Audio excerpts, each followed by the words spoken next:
না আব্বা যে কোনো গেছে এই আব্বারে খুঁজতে খুঁজতে আমার জীবনটা শেষ বাবার রে দূর খালি কাটা ফুটি আরে আম্মা ফোন দিছে আবার হ্যালো আম্মা ওই আব্বা কোনো গেছে আব্বারে আমি খুঁজেই পাই না কষি কোনো গেছে এটাই খারাও লাইনে থাকো আজকে আজকে আব্বার শরীরটা ফাঁস করুন লাইনে থাকো তুমি লাইনে থাকো আব্বা কেরা রে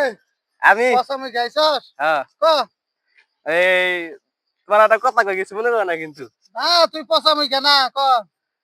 তুমি আব্বা তোমার জোয়ান কালে কড়া কড়া প্রেম করছিলা 40-45 তো হবো আর বর্তমান কড়া এখন না বাদ দিছি এখন খালি ই করি ওই যে তোর ই আছে না তোর পাশের বাড়ি কাকি আছে না হ্যাঁ এর সাথে টুকটাক চলতেছে আর কি এই তো পুরা কালের প্রেম বুঝছ না ওটাই না দেখছো আম্মা আব্বা কি কয় এই যে হলো কি কইলো এই যে যে তুমি তো জানো না যে আম্মা লাইনে আছে ও কি কয়